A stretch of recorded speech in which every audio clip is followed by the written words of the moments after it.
at that point, I just realized I wanted to narrowly focus on this thing. Again, didn't have a name, but I was really passionate about revenue operations. And you can't do that, or at that point in time, you couldn't do that as a whole career at a single company. Welcome to Revenue Insights. Every week, we'll be joined by revenue leaders from some of the most successful and highest growing companies. Together, we explore how they built their revenue teams, the journeys that they've been on, and the lessons they have learned along the way. Revenue Insights is brought to you by Ebster.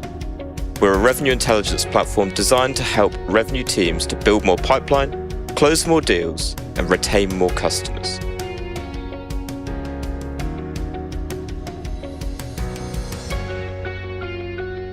Hello, and welcome to the Revenue Insights podcast. Today, I'm joined by Greg Poirier. He's the CEO of CloudKettle and an advisor to a number of SaaS solutions.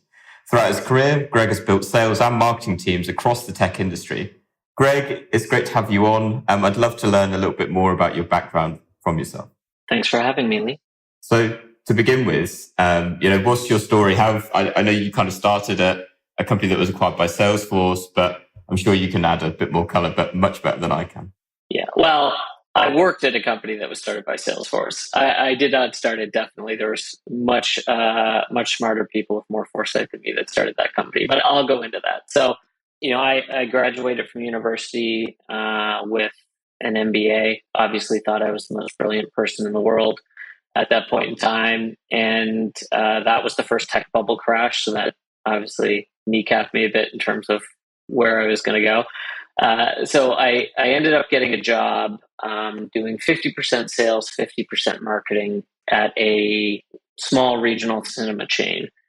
And I didn't know this at the time, but they were about to go through a massive round of acquisitions.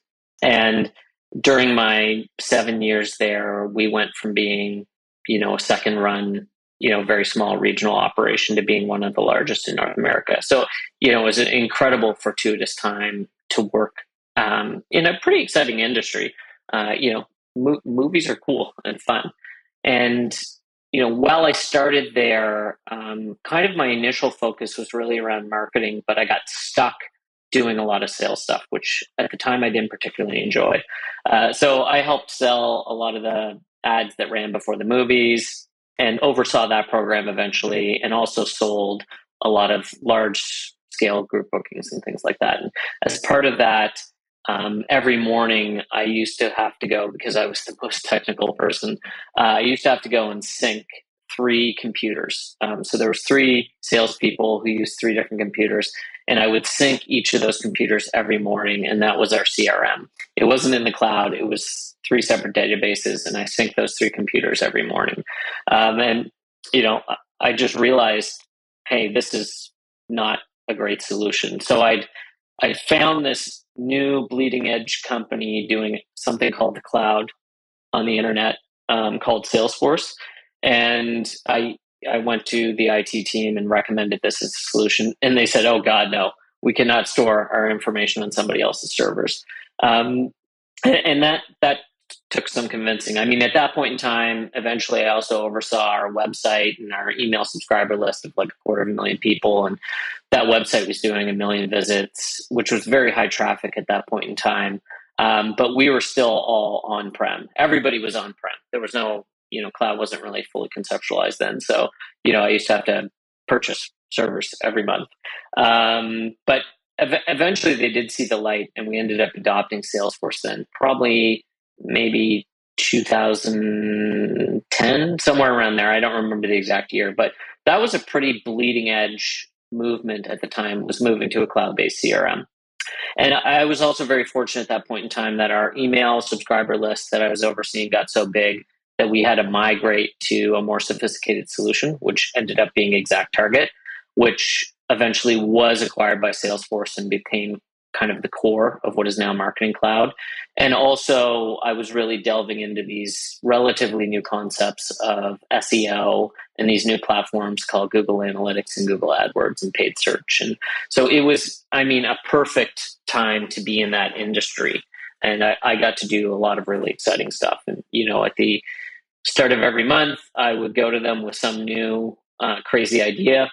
And to their credit, they would give me the budget to do something with it and say, okay, you know, here's this much money. You had to justify it because cinemas are very tight operationally.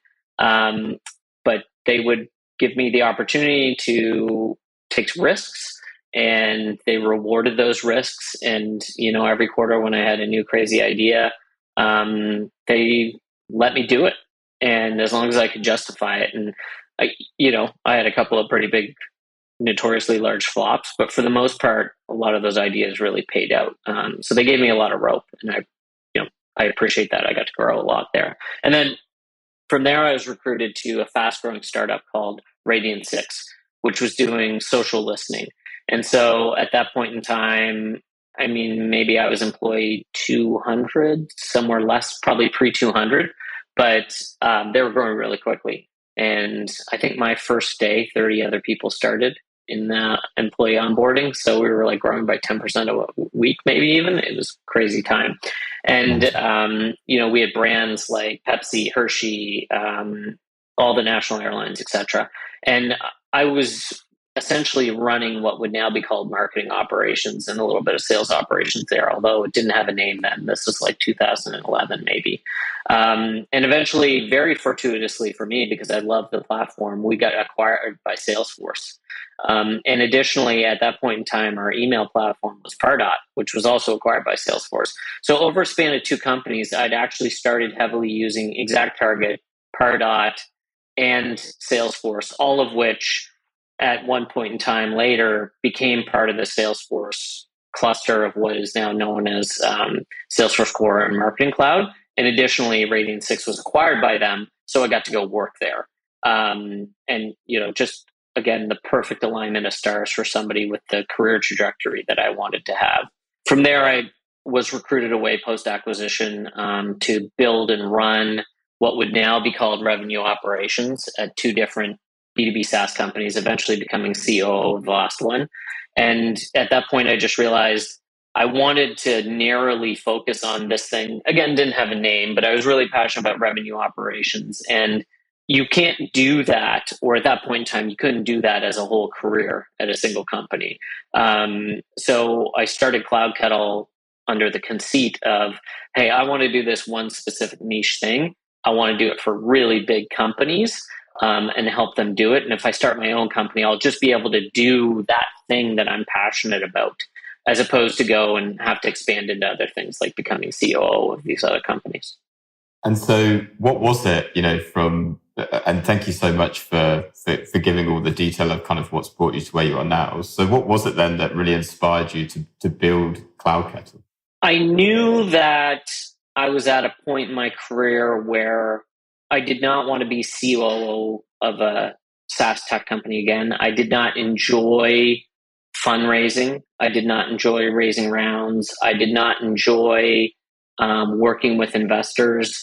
I did not enjoy a lot of things about that world, that I was at a point that was what I was going to have to do. Like, I was already COO of a SaaS company. The only way up is to go be C something at another slightly bigger SaaS company. But that is the box that I was in at that point in time. And I knew I didn't want to do that anymore. So starting Cloud Kettle was really about having the latitude to do the stuff I was passionate about and not have to do that other stuff. And there's nothing wrong with that other stuff. Like, I work with a lot of passionate SaaS founders, and they really thrive and enjoy doing that. That just wasn't my shtick. I wanted to work on and in the systems, and I wanted to solve really thorny technical problems, and I wasn't getting to do that anymore. So Cloud Kettle was an avenue for Greg to do the thing that he wanted to do.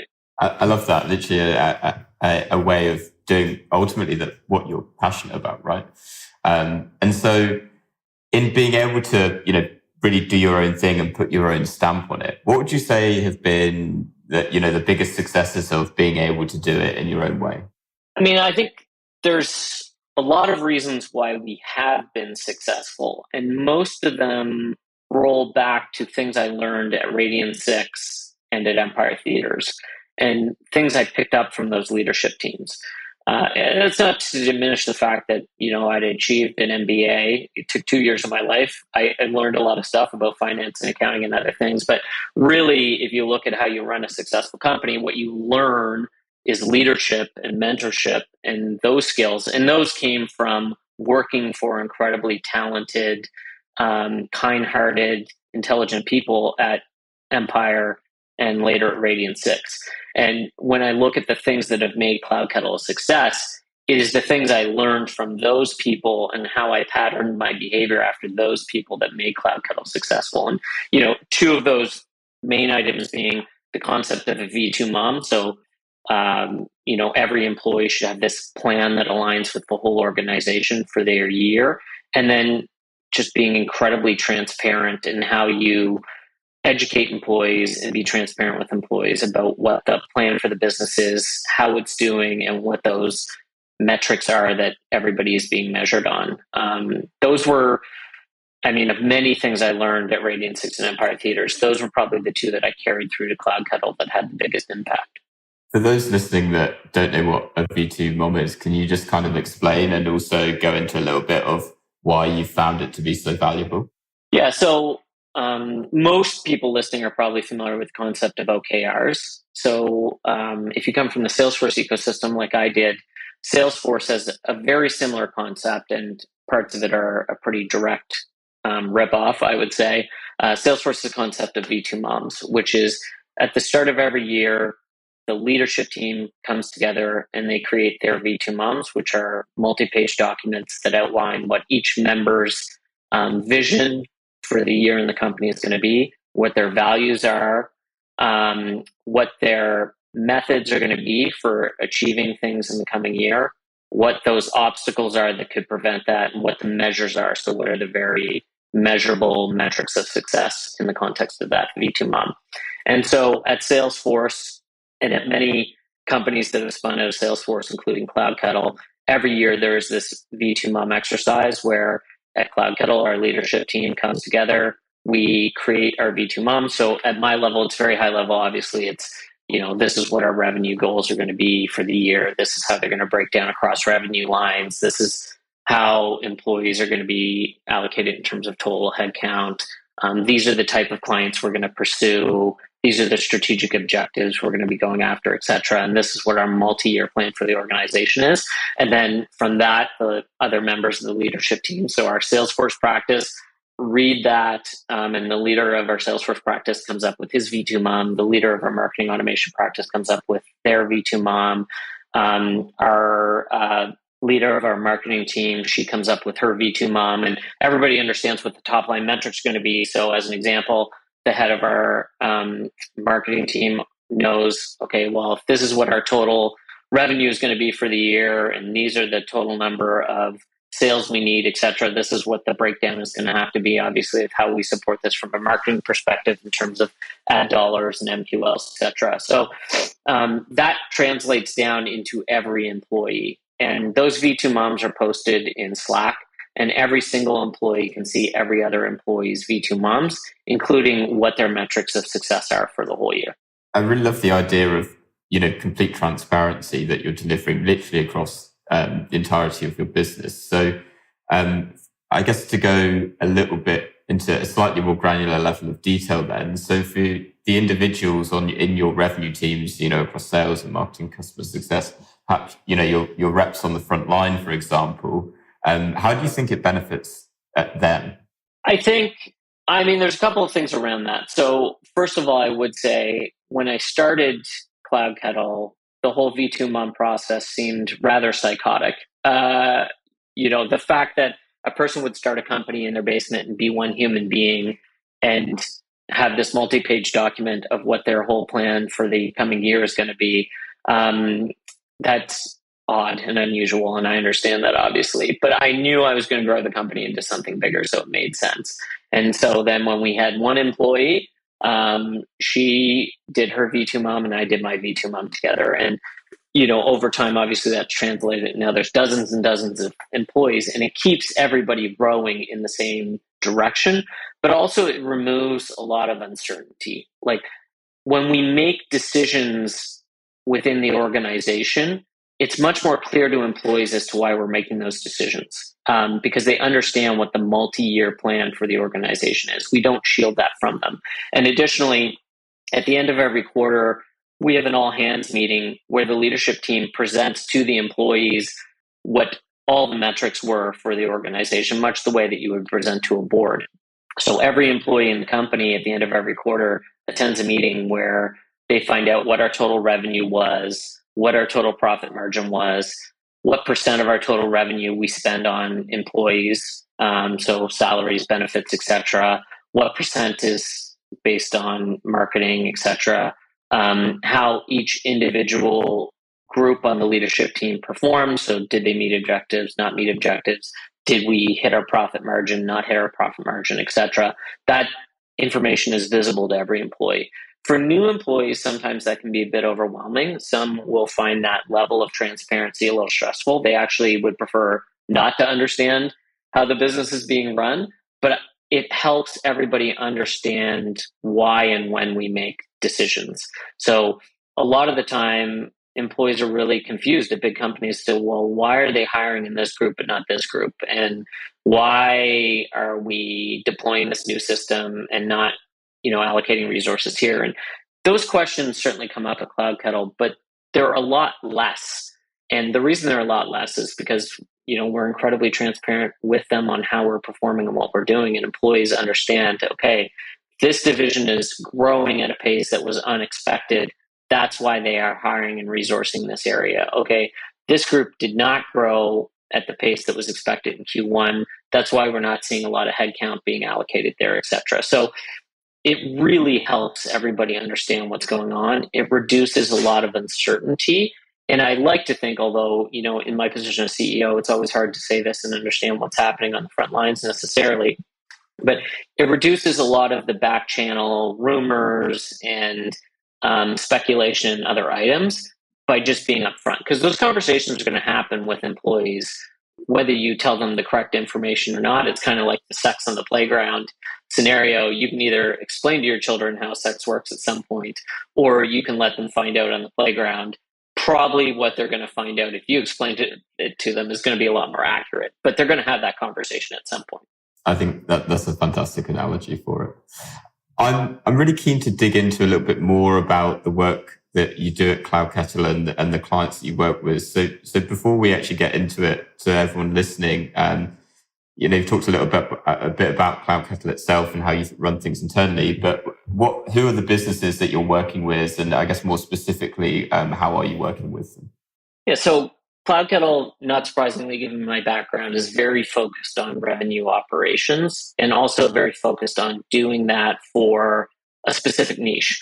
So, most organizations, and there are quite a few, quote unquote Salesforce shops out there and SIs, their goal is to be the largest revenue operations shop in the tri-state area, or, they want to be the largest Salesforce implementer in the state of Michigan, or whatever the case may be. And there's nothing wrong with that. But I came from a marketing background. And when you come from a marketing background, you have beaten into your head being niche and having a specific value proposition, et cetera. So I knew from CloudKettle, and you don't get to pick or choose your clients on day zero, obviously. To a certain extent, I had two relatively new babies and a relatively new mortgage and a lot of mouths to feed, so I couldn't be as picky as I would have liked. But I knew in the long term where I wanted the company to go, and that was I wanted to do revenue operations specifically around the Salesforce ecosystem for large enterprises, and even more specifically than that, ones that were in highly regulated or high compliance industries. So think telco, think banks, think we do a lot of work with organizations who are in health tech and fintech, because I've got, and many members here have SaaS backgrounds. So we end up doing a lot of work on the Salesforce ecosystem, and then the Echo ecosystem beyond that for organizations that are in technology industries, but they're regulated or high compliance. Telco is a really good example. Health tech's a really good example. Fintech's a really good example. So with that in mind, what would you say is perhaps the biggest challenge or challenges, take it however you want to, that new clients that you're bringing on are really experiencing? I'd say it's really interesting because if you ask people at medium-sized companies who are doing something in revenue operations. So I'm a medium-sized company, maybe I work at a SaaS company and we have $100 million in revenue a year and we've got a pretty good growth rate. If you ask them what the problems are, they're like, well, we can't afford to staff our Salesforce team the way we would like to. We can't afford to staff our marketing automation team the way we would like to. And we can't afford these integrations with these new systems. So it usually comes down to a lack of headcount and resources. And then if you look at the mega size companies, so most of Cloud Cuddle's revenue, like well over 2/3, comes from publicly traded companies. If you look at them, and if you were to ask those medium sized companies, what problems you think they have, those big companies have the exact same problems. It just tends to be positioned in a different way, which is they often have legacy platforms from multiple acquisitions, but they don't have the headcount, they don't have the resources to rationalize them. So, for one of our large telco clients, I think we've merged 5 different instances of Salesforce in the last year. And often we're merging multiple marketing automation platforms. But those are really big, heavy, time-intensive projects for organizations to do, and often they can't. So at those large enterprise companies, you often have revenue operations teams, people working in marketing automation, people working in sales operations, people working in these other platforms. And they can't achieve the forward motion they want to, not because they're not smart, not because they don't have budgets, but because those rationalizations of platforms take 2 to 3 years at a time. And that makes them very difficult, long-term, undesirable projects. So they end up having all the same friction and constraints as the medium-sized company. It just looks a different way. Yeah, it's really interesting because you've kind of started to touch on what I was interested to follow up to that with, which obviously the types of companies that you're working with, being the enterprise size. Now, my assumption initially would be, well, they've probably got a revenue operations function in house, right? So I guess the first part of that question is, do they? And you're kind of going in as additional support, or is it enterprise size companies that perhaps haven't evolved to the point of building that function themselves, probably because of the scale of some of the challenges they're facing? Yeah, I mean, for most of our clients, they have quite a few people, probably dozens, working in the domains of marketing operations and sales operations, and working on marketing automation platforms, and working on Salesforce, and working on Google Analytics, and working on ETLs and data pipelines and all these things. So they have a lot of people that would be classified as working under a bundle or an umbrella of revenue operations. But what's very dynamic at these organizations is how they're organized. And most companies we're working with now are probably having a major change once a year in who those teams roll up to. So it'll progress from the marketing operations people report to digital marketing or something. The sales operations people report to IT. And then the next year, the Salesforce team now reports to a new division called sales operations, but the marketing team still reports to marketing. And then a year later, we'll see the progression where you have a new revenue leader, a CRO, and marketing and sales now roll up to this person. And so then you start to see these people being bundled under one team. But certainly amongst our clients, what's still a 50-50 split is whether or not the responsibility for the platforms rolls to IT, or whether the responsibility for those platforms rolls to marketing, sales/revenue.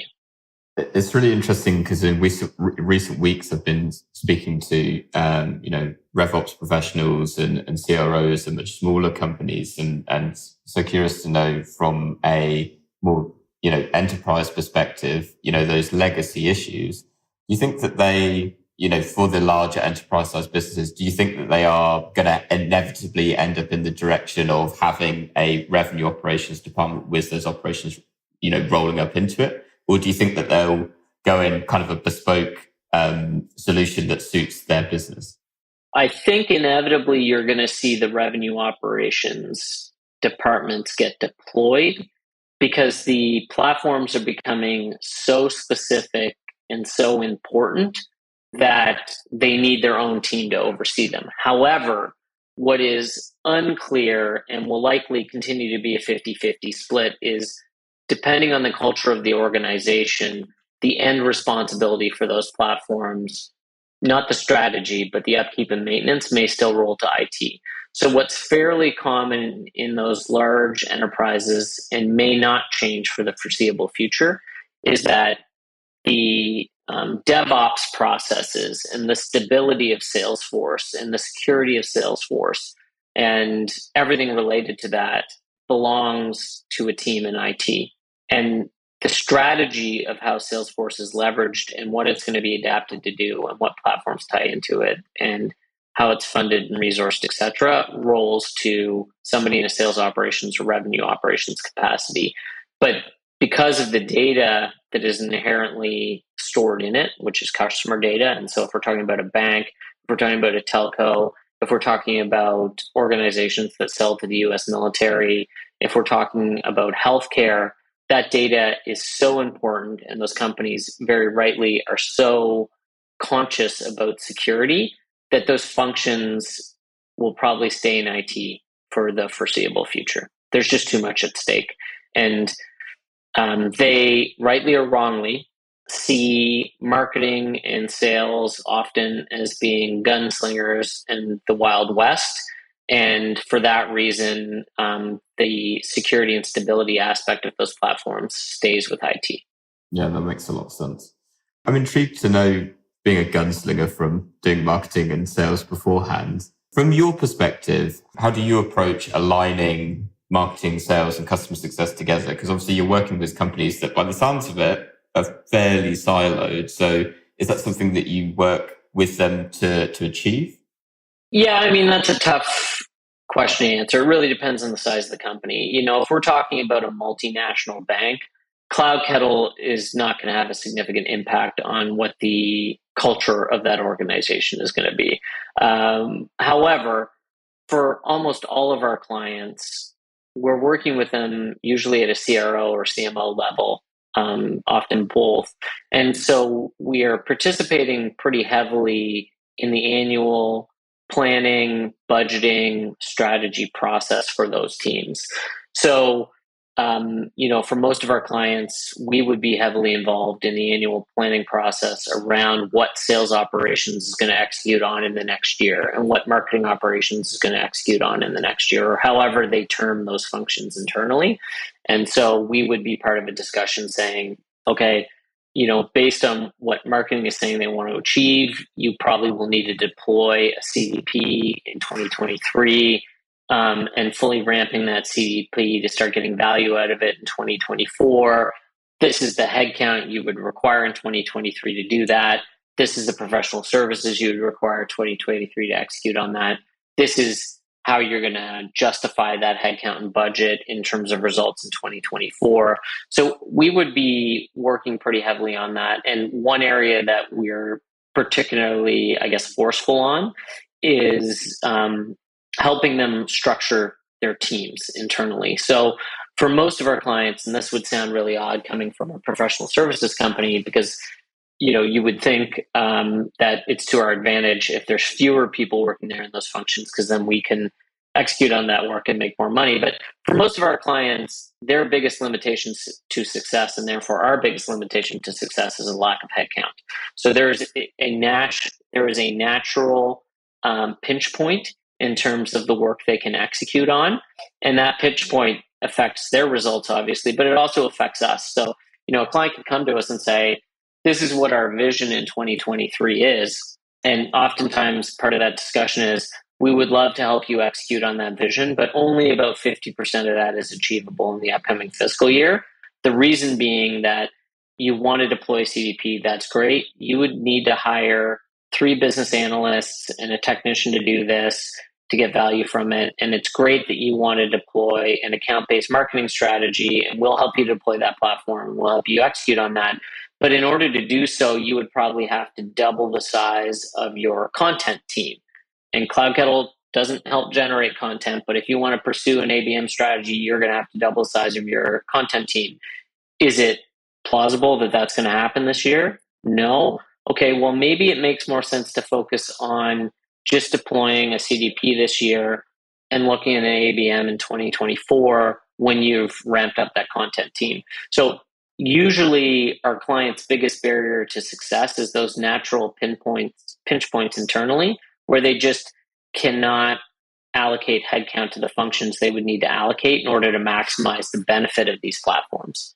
Yeah, I'm really, it's such an interesting point as well of how you start to bring it all together. Something that I am really interested to ask Greg after, listen to some of the stuff that you've talked about, on other podcasts before. I think I've worked out two things. One, you love VT Mum.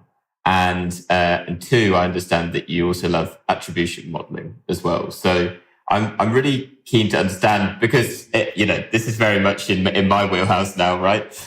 Really interested to understand your perspective on attribution.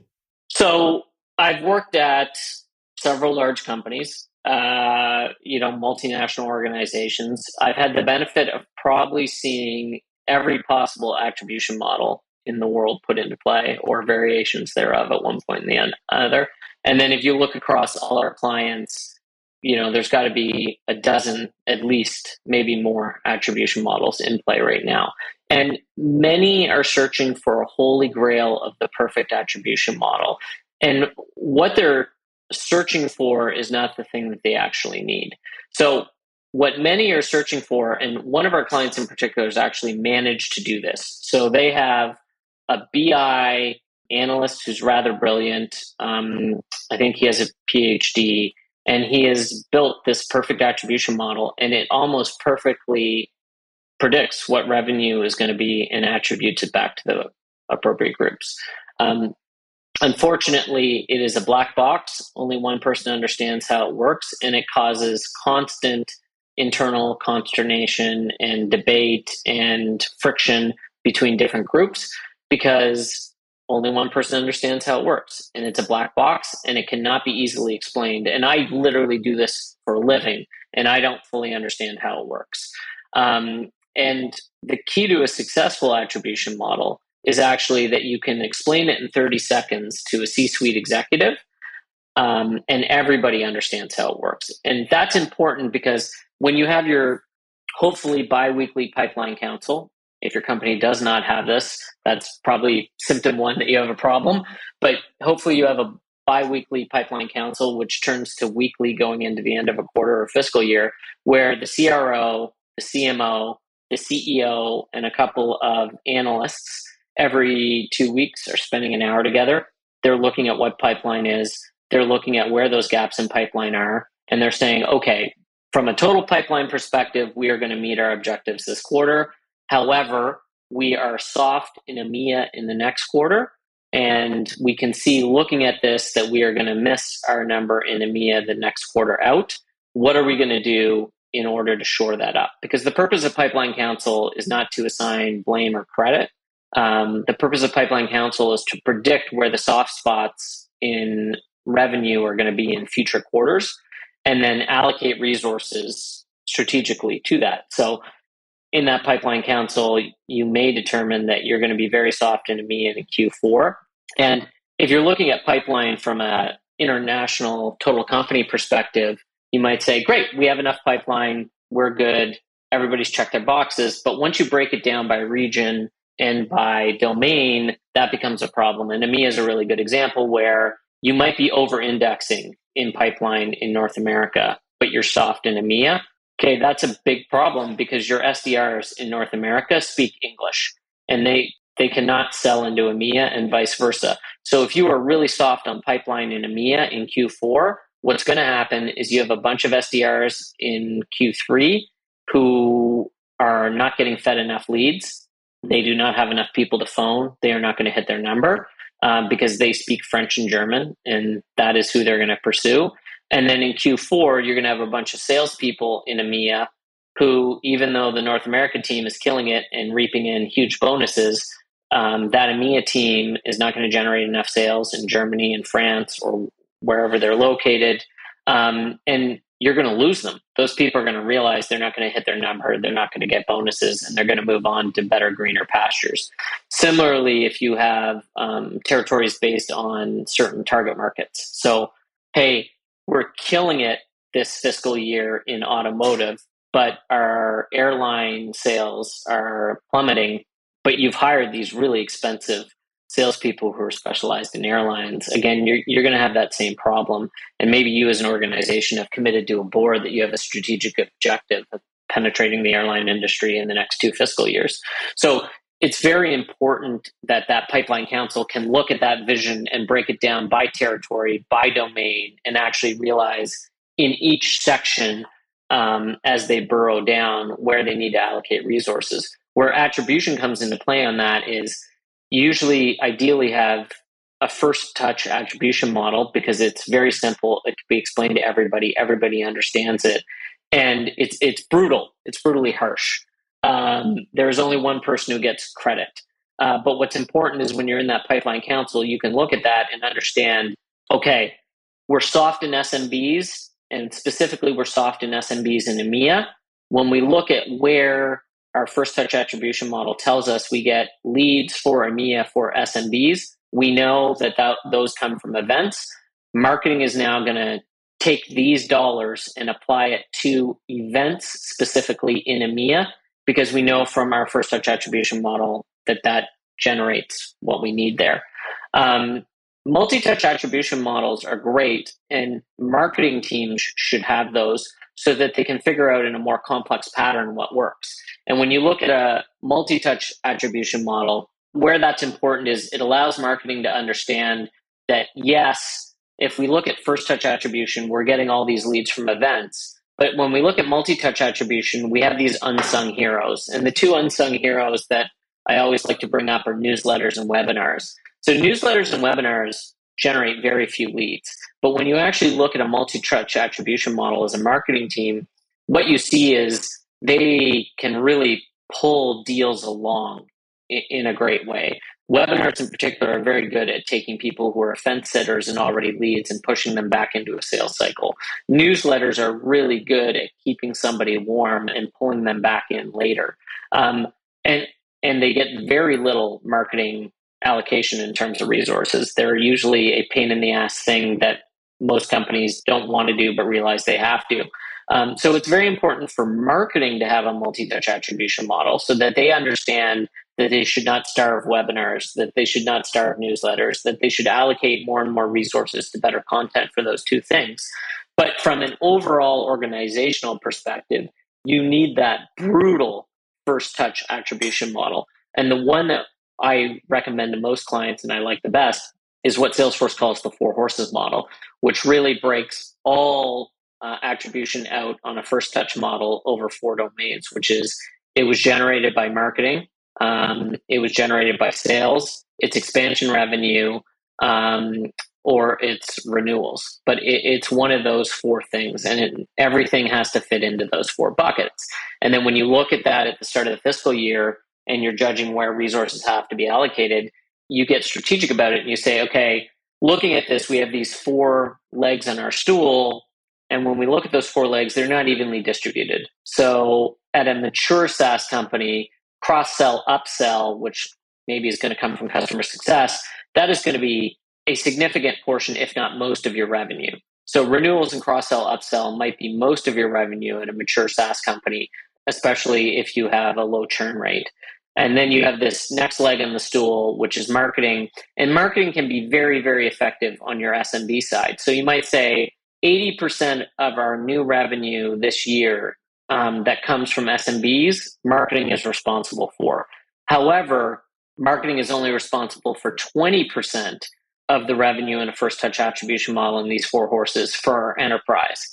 Because those enterprise new sales, that almost always has to happen as part of sales' motion. So we've got these very high-end salespeople, and they're going out and pursuing Siemens and Ford and these large global multinational strategics. And marketing may play a multi-touch attribution part in that sales process, but that's going to be led by sales. And so you get this dichotomy where it's important not just to look at those four teams and how the revenue is broken out over them, you also have to slice and dice it by region and by SMB versus enterprise. So marketing is always going to carry the biggest bucket on SMB.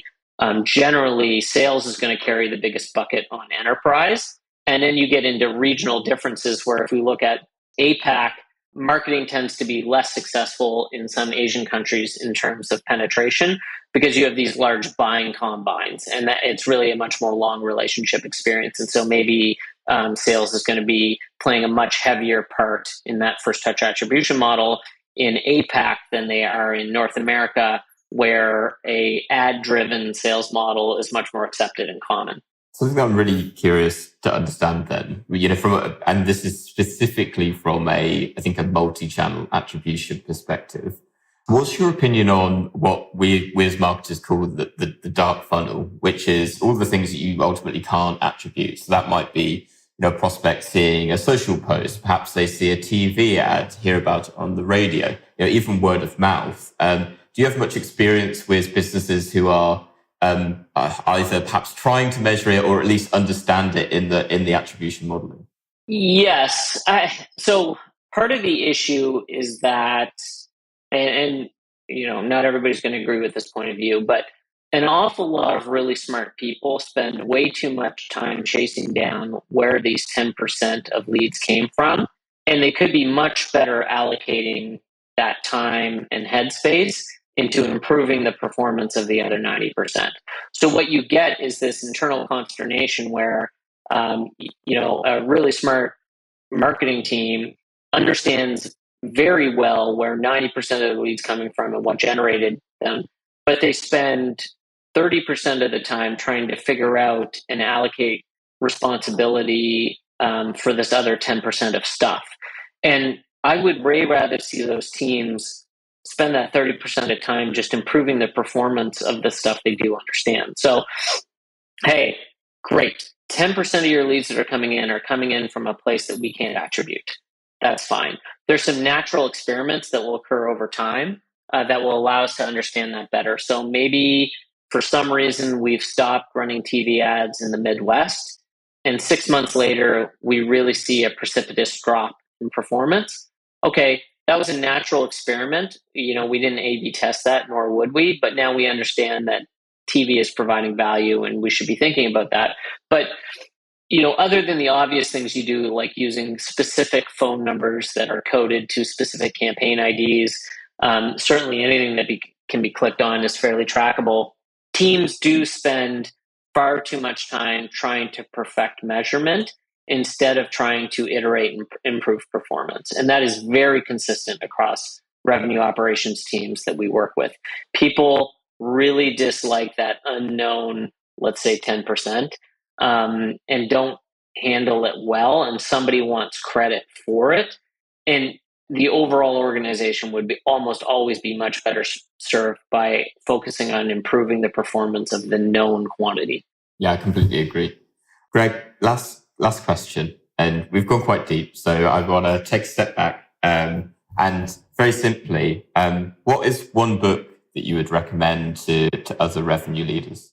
It's an oldie, but I am very passionate about the challenger customer and the challenger sale. Both have been around for a long time. I think they fell out of favor and maybe don't get recommended as often because there's newer, sexier things out there. But both those books for me hold the test of time. And I'm a very strong believer both in how Cloud Kettle approaches our customer process and how our most successful clients tend to approach how they develop their prospects and customers. Those books are rare in the world of businessing books in that they've held the test of time for many, many years, probably well over a decade each, in the way that most fads don't. So yeah, if you're going to read one book, and certainly if you work at Cloud Kettle, you get it on your first day of work, whether you want it or not. But if you're going to read one book, I would say The Challenger Customer and or The Challenger Sale, ideally both. I was going to say that was more than one book. Slightly cheating, but well, they feed into each other and they're by the same author team, etc. But they're very good reads, and I highly recommend them. No, excellent recommendation. We'll put a link down to both of those in the show notes. Greg, thank you so much for joining me on the podcast today. If anyone wants to learn a little bit more about you, follow you, and probably debate your view on attribution modeling, I suspect after that, where can they find you? They can find me on LinkedIn, Greg Poirier. I'm on Twitter, although that's mostly non-work stuff. And then certainly the Cloud Kettle blog. So just go to cloudkettle.com. We'll put links to all those down the show notes as well. Greg, Thank you so much. It's been a pleasure having you on. And to everyone that has listened, thank you so much as well. We'll see you next week. Okay. Thanks for having me, Lee. Thanks for listening to Revenue Insights. If you want to learn more, subscribe to our newsletter and we'll deliver every episode straight to your inbox. If you have any questions, feel free to connect with us on LinkedIn. Our links will be in the episode notes.